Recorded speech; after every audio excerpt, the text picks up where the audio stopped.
Bienvenidos. Tema 12. Ficha de detección de trastornos posturales en el primer nivel de atención de salud. Evaluación estática. En esta oportunidad les brindaremos un video acerca del uso de la ficha como instrumento de detección de los trastornos posturales en el primer nivel de atención. Postura correcta. Una postura correcta es aquella en la que se guardan las relaciones anatómicas dentro de los límites normales.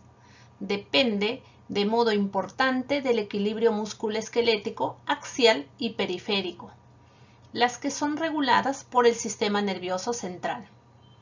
Se pueden reconocer factores intrínsecos y extrínsecos que influyen en la postura correcta, tanto en bípedo como en sedente.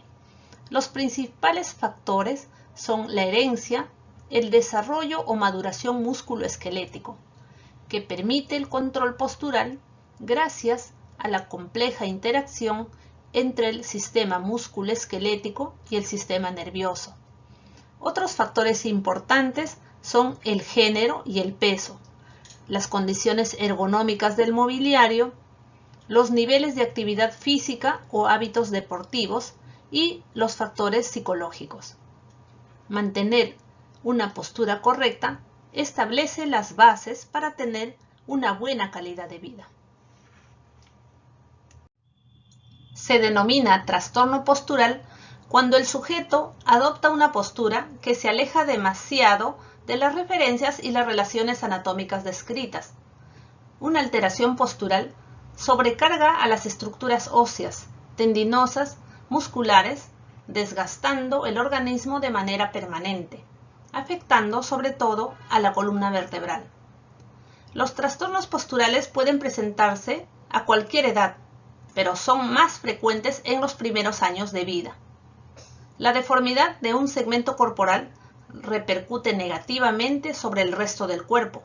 Por ejemplo, un pie defectuoso puede acarrear una variación en toda la postura, ya que provoca deformidades en la rodilla y en la columna. Los más comunes son las alteraciones de la columna, la hiperlordosis lumbar, la hipercifosis dorsal y la escoliosis.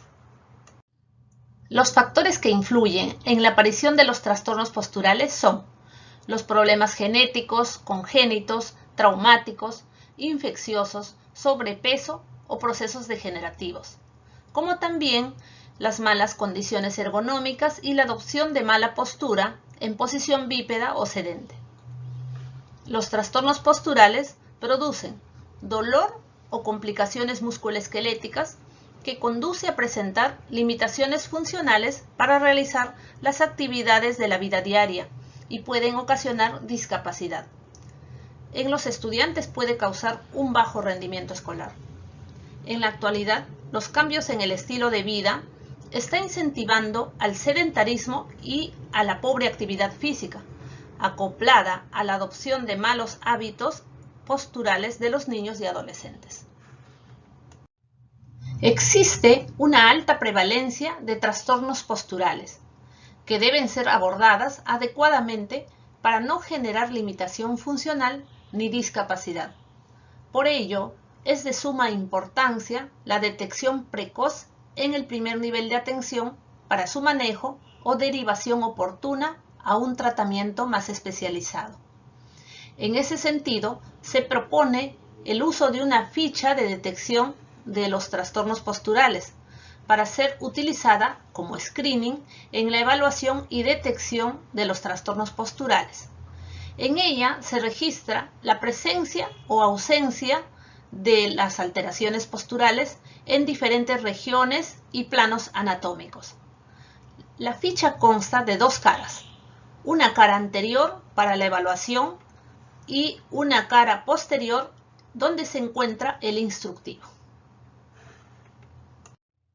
Objetivo de la ficha de detección de trastornos posturales: facilitar la detección de las discapacidades relacionadas a los trastornos posturales por los médicos generales del primer nivel de atención. En el cuerpo de la cara anterior se precisan los 3 segmentos corporales a evaluar. Se explica de forma sencilla y práctica los aspectos de la postura a evaluar y se muestra la representación gráfica de cada uno de los segmentos corporales: columna, miembros inferiores y pies.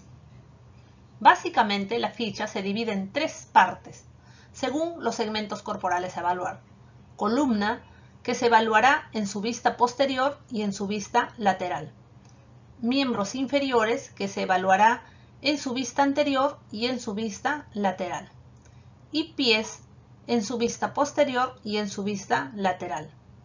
Luego de la evaluación, se colocará en los recuadros del segmento corporal evaluado el número 1 si no se evidencia trastorno postural, o el número 2 y 3 cuando se evidencia algún trastorno postural, que en el caso de los pies será derecho o izquierdo, según corresponda. En la parte inferior de la cara anterior se incluyen los datos generales del paciente: apellidos, nombres, DNI, género, fecha de nacimiento, edad en años y meses. Además, se encuentran las alternativas de los diagnósticos de trastornos posturales más frecuentes, en el que se podrá marcar el o los trastornos posturales que se detectan en la evaluación. Además, se debe consignar la presencia o no de dolor crónico en la zona de la alteración postural. Acción. Es la recomendación final del acto médico y dependerá del diagnóstico clínico. Si lo va a referir a un establecimiento de salud de mayor complejidad, lo va a manejar con pautas generales o va a realizar la observación en un próximo control.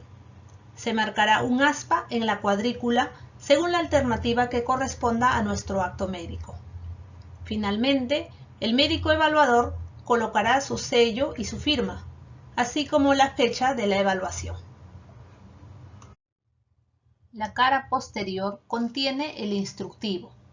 En él, en primer lugar, se detalla la forma de evaluación, ya que es importante una adecuada evaluación para llegar a conclusiones y diagnóstico correcto.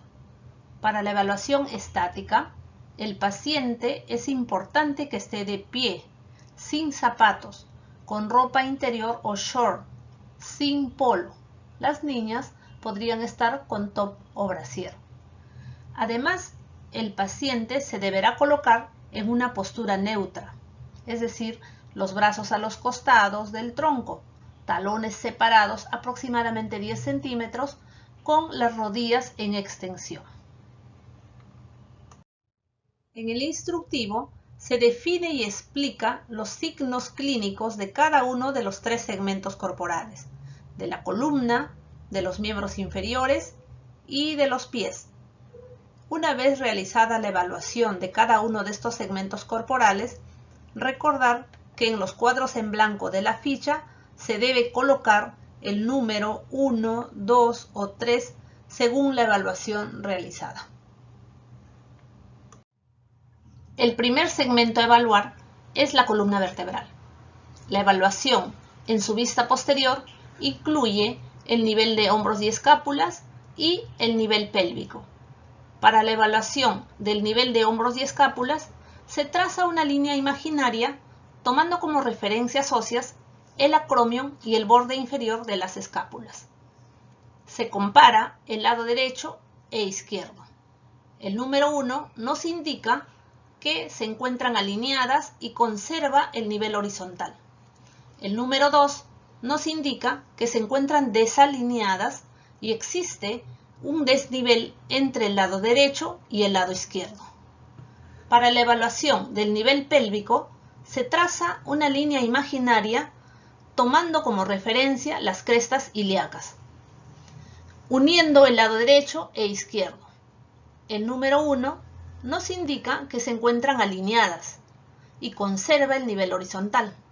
El número 2 nos indica que se encuentran desalineadas y existe una inclinación hacia un lado, el que corresponde a una discrepancia de miembros inferiores o puede corresponder a una escoliosis estructurada. En este caso, podemos observar que el nivel de hombros y escápulas se encuentran alineadas y conserva el nivel horizontal. En el otro caso, el nivel de hombros y escápulas se encuentran desalineadas, con una inclinación hacia el lado izquierdo.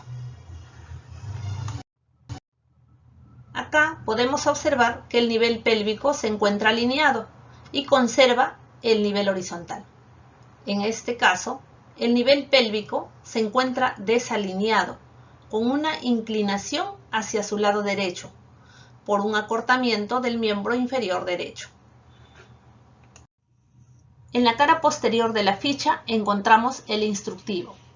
En este caso veremos lo que corresponde a la columna vertebral. En su vista posterior se tiene el nivel de hombros y escápulas y el nivel pélvico.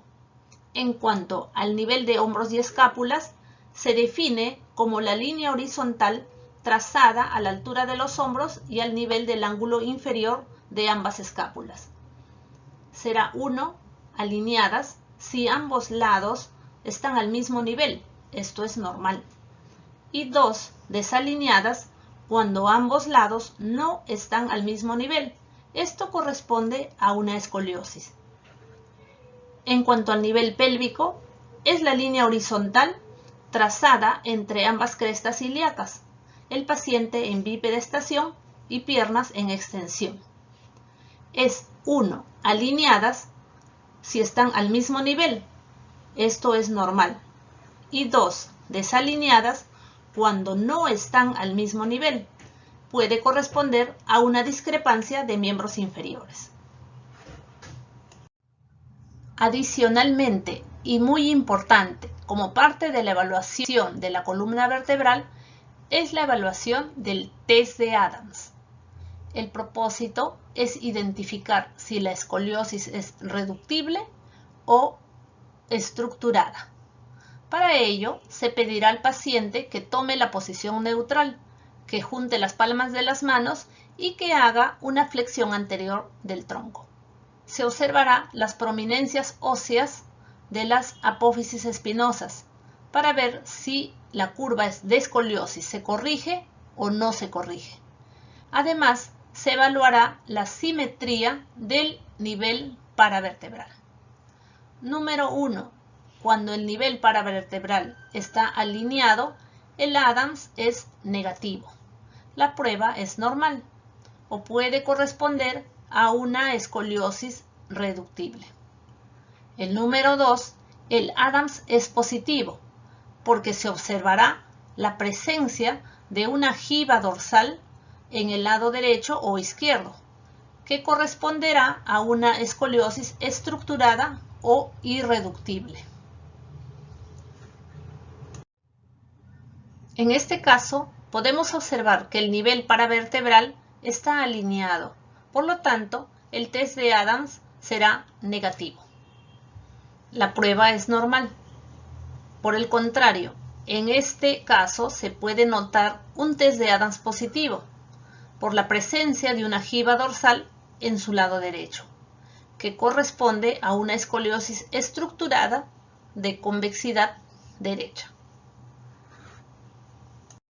Acá se puede evidenciar la correlación que guardan los signos clínicos de la escoliosis estructurada evaluadas en su vista posterior, tal como el desnivel de hombros y el desnivel de las escápulas, acompañados de un test de Adams positivo. En el instructivo, el test de Adams se precisa como la flexión anterior del tronco, el paciente en bipedestación, piernas en extensión y brazos colgando con las palmas juntas. Será 1 cuando el test de Adams es negativo. Es decir, el nivel paravertebral se encuentra alineado, en este caso es normal, o puede corresponder a una escoliosis reductible o no estructurada. Y será 2 cuando el test de Adams es positivo. En este caso se observa una jiba paravertebral derecha o izquierda en la zona torácica. Corresponde a una escoliosis estructurada o irreductible. Para la evaluación de la columna vertebral En su vista lateral vamos a trazar una línea vertical imaginaria que normalmente debe pasar por el conducto auditivo externo, por el acromion, el trocánter mayor, ligeramente por delante de la articulación de la rodilla y ligeramente por delante del maleolo externo. Valoraremos las curvas fisiológicas de la columna cervical, de la columna dorsal y de la columna lumbar. Para la evaluación de la columna cervical, se considera la alineación de la cabeza tomando como referencia la posición de la cabeza con respecto al eje vertical del tronco. El número 1 nos indica que la cabeza conserva el eje vertical y el número 2 nos indica que la cabeza se encuentra adelantada, con inclinación hacia adelante, por lo tanto, no mantiene el eje vertical. En la evaluación de la columna dorsal, se busca las exageraciones de la curvatura dorsal. El número 1 nos indica que es normal, cuando la columna dorsal conserva su curva fisiológica. Y el número 2 nos indica hipercifosis, que se caracteriza por el aumento de la cifosis dorsal fisiológica, que si no reduce es una cifosis irreductible. En la evaluación de la columna lumbar buscaremos las exageraciones de la curva lumbar. El número 1 nos indica que es normal cuando la columna lumbar conserva su curva fisiológica. Y el número 2, hiperlordosis, cuando hay un aumento de la curva fisiológica. En este caso podemos observar que la línea vertical imaginaria pasa por el conducto auditivo externo, por el acromio, por el trocánter mayor, ligeramente por delante de la articulación de la rodilla y ligeramente por delante del maleolo externo. Se conserva las curvas fisiológicas de la columna cervical, de la columna dorsal y de la columna lumbar. En este otro caso, la cabeza está adelantada. Hay un incremento anormal de la cifosis dorsal con hiperlordosis lumbar compensatoria. En el instructivo vemos en este caso la columna vertebral en su vista lateral. En ella se evalúa la columna cervical a través de la posición de la cabeza con relación al tronco. Será 1 si la cabeza se encuentra alineada en la línea vertical y 2 cuando la cabeza está adelantada en relación a la línea. En la columna dorsal es 1 cuando la columna dorsal conserva su curvatura fisiológica, es la cifosis normal, y 2 cuando hay un incremento de la cifosis fisiológica o hipercifosis. En el caso de que la cifosis no reduce al cambio postural, es una cifosis irreductible. En la columna lumbar es 1 cuando la columna lumbar conserva su curvatura fisiológica, es una lordosis normal. Y 2 cuando hay un incremento de la curvatura fisiológica de la columna lumbar o hiperlordosis lumbar. Evaluación de los miembros inferiores, vista anterior. Para la evaluación de la postura de los miembros inferiores en su vista anterior, se mide la distancia intercondilia o la distancia intermaleolar y se utiliza como unidad de medida el centímetro. Se evalúa el alineamiento comparativo de los miembros inferiores derecho e izquierdo.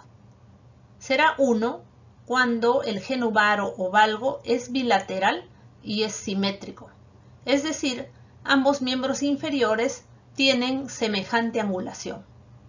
Y será 2 cuando el genubaro o valgo es unilateral o asimétrico, es decir, uno de los miembros inferiores tiene mayor angulación en varo o en valgo que comparado con el otro miembro inferior. Para la determinación del diagnóstico se ha agrupado en 2 grupos etarios, hasta los 2 años de edad y a partir de los 3 años de edad, ya que esto va a variar de forma fisiológica. hasta los 2 años de edad. Se considera 1 cuando la distancia intercondilia es menor a 6 centímetros. Probablemente corresponda a un genuvaro fisiológico. O cuando es normal, es decir, las rodillas y los malleolos se pueden juntar completamente. Y será 2 cuando la distancia intercondilia es mayor o igual a 6 centímetros. Probablemente corresponda a un genuvaro patológico. Y 3 cuando existe algún grado de valgo. Todo genuvalgo en este grupo de edad es patológico. A partir de los 3 años de edad, se considera 1 cuando la distancia intermalleolar es menor a 6 centímetros. O el alineamiento es normal, es decir, las rodillas y los malleolos se pueden juntar completamente. Probablemente corresponda a un genuvalgo fisiológico, ya que entre los 3 y 8 años es normal la presencia de genuvalgo, siempre que la distancia intermalleolar sea menor o igual a 6 centímetros. Será 2 cuando la distancia intermalleolar es mayor o igual a 6 centímetros. Probablemente corresponda a un genuvalgo patológico. Y 3 cuando existe algún grado de varo. Todo genuvaro a este grupo de edad corresponde a patológico.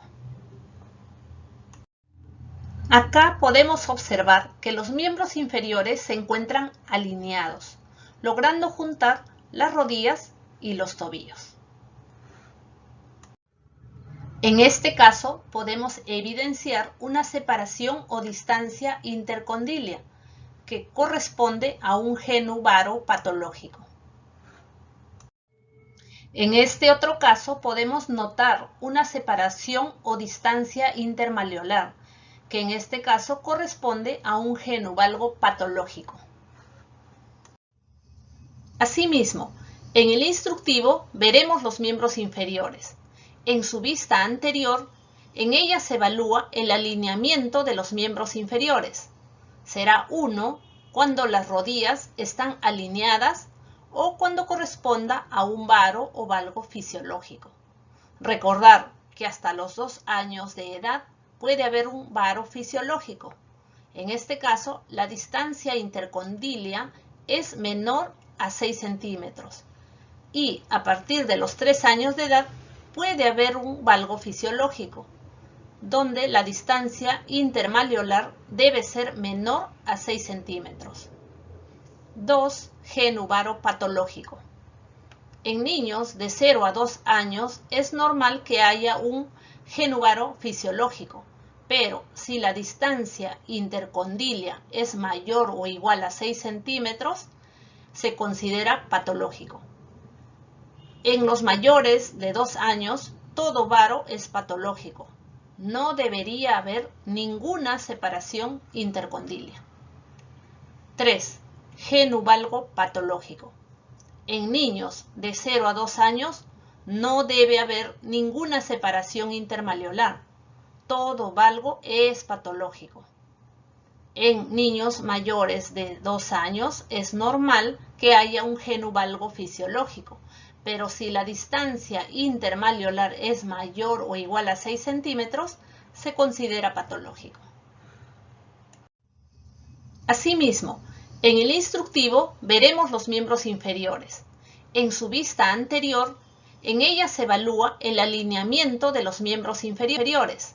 Será 1 cuando las rodillas están alineadas o cuando corresponda a un varo o valgo fisiológico. Recordar que hasta los 2 años de edad puede haber un varo fisiológico. En este caso, la distancia intercondilia es menor a 6 centímetros. Y a partir de los 3 años de edad puede haber un valgo fisiológico, donde la distancia intermalleolar debe ser menor a 6 centímetros. 2. Genuvaro patológico. En niños de 0 a 2 años es normal que haya un genuvaro fisiológico, pero si la distancia intercondilia es mayor o igual a 6 centímetros, se considera patológico. En los mayores de 2 años, todo varo es patológico. No debería haber ninguna separación intercondilia. 3. Genu valgo patológico.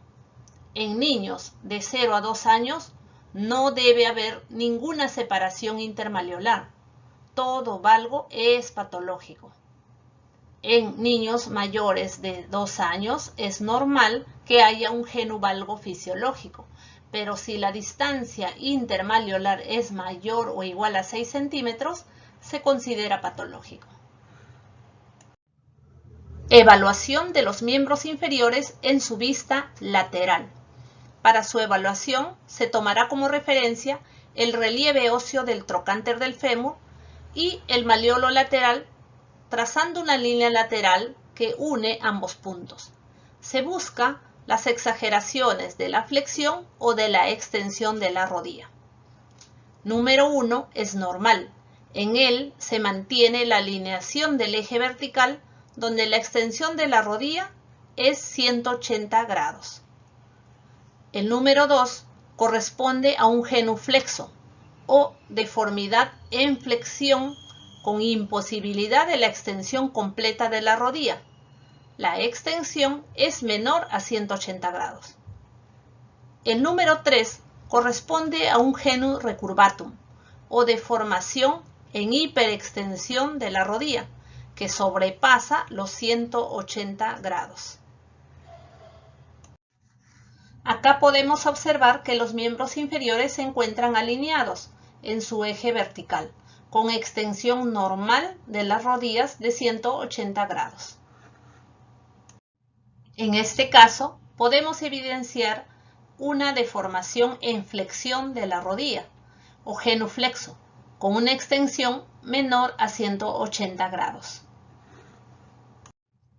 En este otro caso, podemos observar un genu recurvatum, o una deformación en hiperextensión de la rodilla que sobrepasa los 180 grados.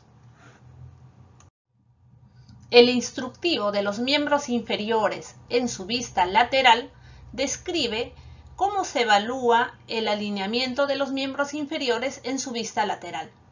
Será uno normal cuando las rodillas están en la línea media, sin formación de ángulo de inclinación anterior y o posterior. Número 2.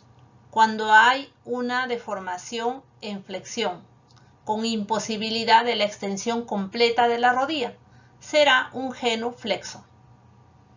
Número 3. Genu recurvatum, o hiperextensión de la rodilla mayor a 180 grados. Finalmente, se evaluará el pie. En su vista posterior valoraremos el calcáneo. Para ello se traza como referencia una línea media vertical imaginaria desde la pantorrilla que pase por el tendón de Aquiles. Buscaremos la presencia de inclinaciones del calcáneo.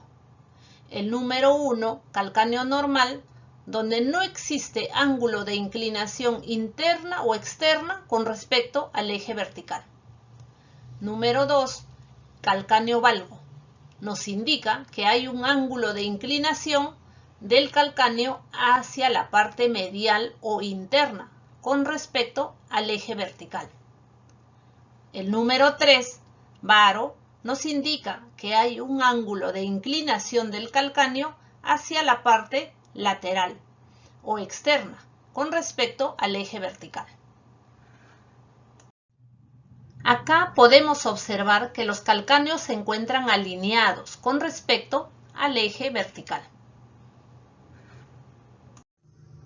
En este otro caso podemos observar los calcáneos varos, con un ángulo de inclinación del calcáneo hacia la parte lateral o externa con respecto al eje vertical. En este caso podemos evidenciar los calcáneos valgos, es decir, hay un ángulo de inclinación del calcáneo hacia la parte medial o interna con respecto al eje vertical.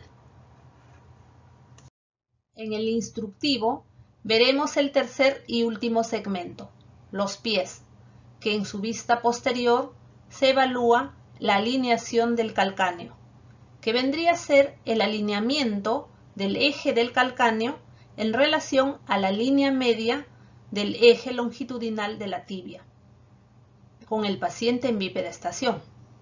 Será 1 calcáneo normal, es decir, cuando el ángulo del calcáneo en relación a la línea media es 0 grados o es neutro. 2. Cuando hay calcáneo varo, el calcáneo se aleja de la línea media o se inclina hacia la zona externa. El calcáneo forma un ángulo de inclinación hacia la parte externa. Y 3. Cuando hay calcáneo valgo, el calcáneo se aproxima hacia la línea media o se inclina hacia la parte interna. En la evaluación del pie en su vista lateral, valoraremos el arco longitudinal interno o arco plantar, que vendría a ser el arco formado en la base de la cara interna del pie, el que constituye la bóveda plantar.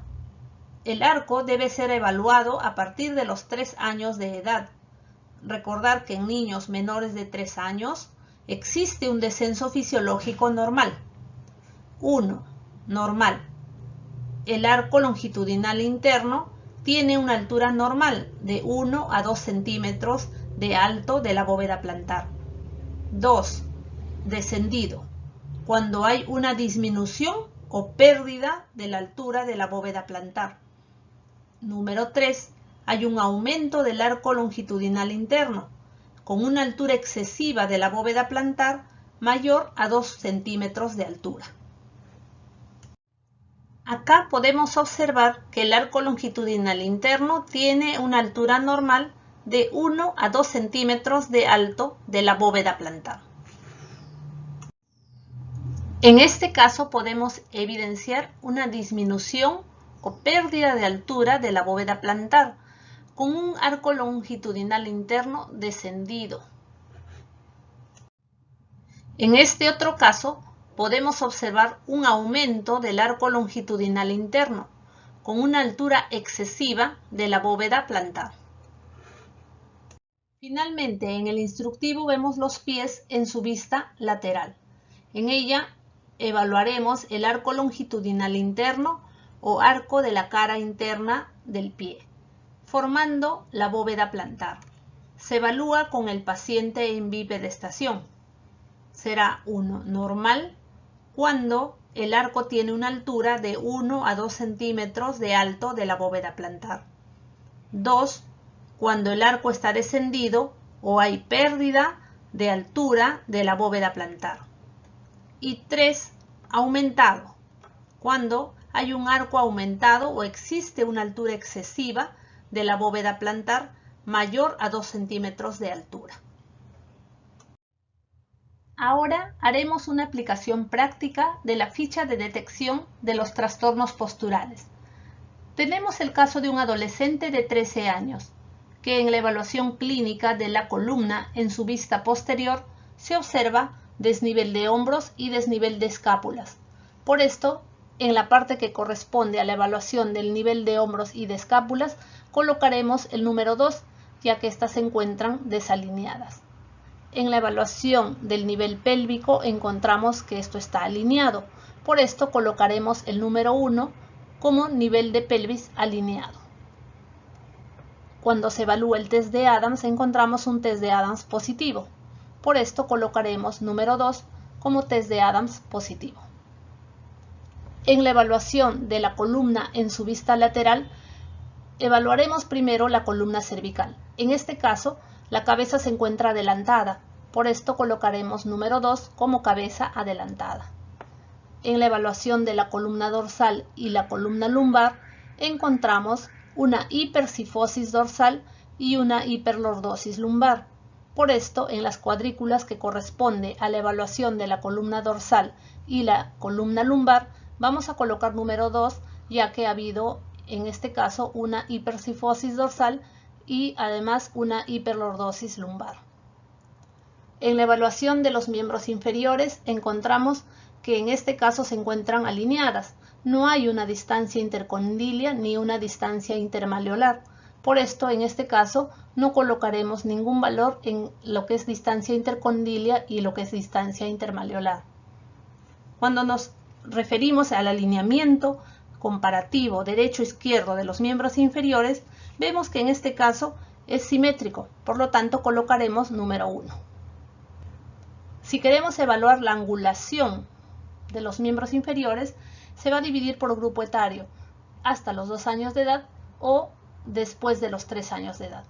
En este caso corresponde evaluar para el grupo etario mayores de 3 años, ¿no? En este caso colocaremos el número 1, ya que en este paciente estamos viendo que la distancia intermalleolar es menor de 6 o en este caso 0. No hay ninguna distancia intermalleolar, por lo tanto corresponde colocar aquí como número 1. Cuando evaluamos a los miembros inferiores en su vista lateral, se observa que las rodillas están extendidas en 180 grados, por lo tanto es normal, y se colocaría número 1. En la evaluación de los pies encontramos en lo que corresponde en su vista posterior que el calcáneo se encuentra en valgo. Por esto correspondería colocar 2 como valgo en el lado derecho y en el lado izquierdo. En lo que es en la evaluación del pie en su vista lateral, observamos que el arco longitudinal interno se encuentra descendido. Por esto correspondería colocar número 2 en cada una de estas cuadrículas. Finalmente vamos a hacer una evaluación final con la conclusión de este caso. Y lo que vamos a llegar como diagnóstico final presuntivo es una cifosis dorsal, una escoliosis estructurada, hiperlordosis lumbar, además de pie plano valgo. En cada una de estas cuadrículas se marcará lo correspondiente. Si hay o no presencia de dolor crónico, en este caso no se ha referido, por lo tanto es no hay dolor crónico, se marca no. En lo que es la acción, vamos a ver que lo que corresponde es que este paciente sea referido a un nivel con médico rehabilitador. Por lo tanto, se colocará como alternativa referencia. Finalmente, el médico evaluador colocará su firma y su sello, así como la fecha de la evaluación. Conclusiones. Este instrumento ha sido diseñado para facilitar la detección precoz de los trastornos posturales en el primer nivel de atención, para su manejo o derivación oportuna. La finalidad es mejorar la salud y la calidad de vida de las personas. Acá se muestra la bibliografía utilizada. Muchas gracias por su atención.